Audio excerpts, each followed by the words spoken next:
Atiku tún gbọ̀nà Ẹburu yọ sí Tinubu lórí ẹjọ́ tó pè. Òǹdíje dupò ìbò ààrẹ tó wáyé lórílẹ̀‐èdè yìí lọ́jọ́ 25 oṣù kejì ọdún yìí lẹ́gbẹ́ òṣèlú PDP Alhaji Atiku Abubakar ti tún gbọ̀nà Ẹburu míì yọ sí ààrẹ Bọ́lá Ahmed Tinubu lórí bó ṣe sọ pé kílé ẹjọ́ fààyè gba òun láti pe àwọn ẹlẹ́rìí 3 ọ̀tọ̀ọ̀tọ̀ kan tí wọ́n jẹ́ ojúlówó òṣìṣẹ́ àjọ elétò ìdìbò ilé wa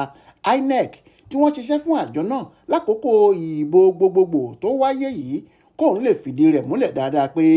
lóòótọ́ ni èrú wáyé lásìkò ìbò tó gbé Tinubu wọlé. Aláròyé gbọ́ pé gbàrà tí ìgbẹ́jọ́ tí Àtíkù pè bẹ̀rẹ̀ ní ọjọ́rú wẹ́sídẹ̀ẹ́ ọjọ́ 7 oṣù kẹfà yìí ní igbákejì ààrẹ tẹ́lẹ̀ náà ti rawọ́ ẹ̀bẹ̀ sáwọn adájọ́ ilé ẹjọ́ tó ń gbọ́ ẹjọ́ èrú tó wáyé lákòókò ìbò ilé wa yìí èyí tó wà nílùú Àbújá pé kí wọ́n fààyè gba òun láti mú àwọn ẹlẹ́rìí 3 kan jáde tí yóò gbé ọ̀rọ̀ òun lẹ́sẹ̀ pé èrú wà nínú ètò ìdìbò tó gbé Tinubu wọlé. Kókó ohun tí Àtíkù ń béèrè fún lọ́wọ́ àwọn adájọ́ kóòtù ọ̀hún ni pé kí wọ́n kéde rẹ̀ gẹ́gẹ́ bí ẹni tó wọlé sípò náà tàbí kí wọ́n wọ́gi lé èsì ìbò tó gbé Tinubu wọlé kí wọ́n sì jẹ́ káwọn tún ìbò míì dì. Alhaji Atiku ní èrú tó wáyé lásìkò ìbò náà ló jẹ́ kí Tinubu wọlé tí kò sì yẹ kó rí bẹ́ẹ̀ rárá.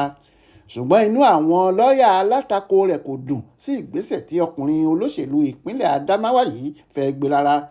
Lára àwọn agbẹjọ́rò tí wọ́n tako àbá Atiku ní lọ́ọ̀yà ààrẹ Tinubu àti igbákejì rẹ̀ Alhaji Shettima, lọ́ọ̀yà àjọ INEC àti lọ́ọ̀yà ẹgbẹ́ APC.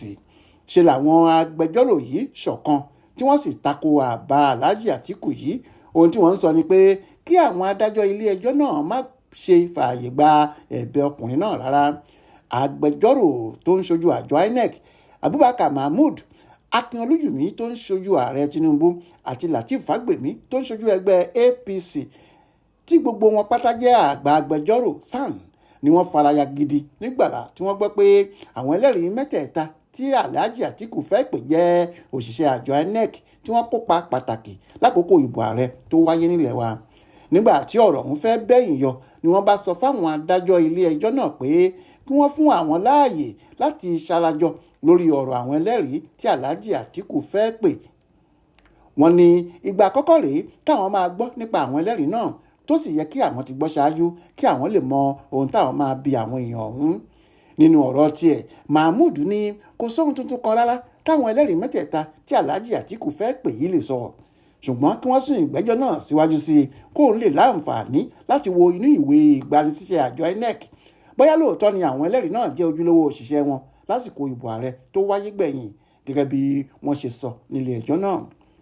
Adéwálé Adéoyè ló ṣàkójọpọ̀ èrò ọ̀hún fún Aláròyé online television.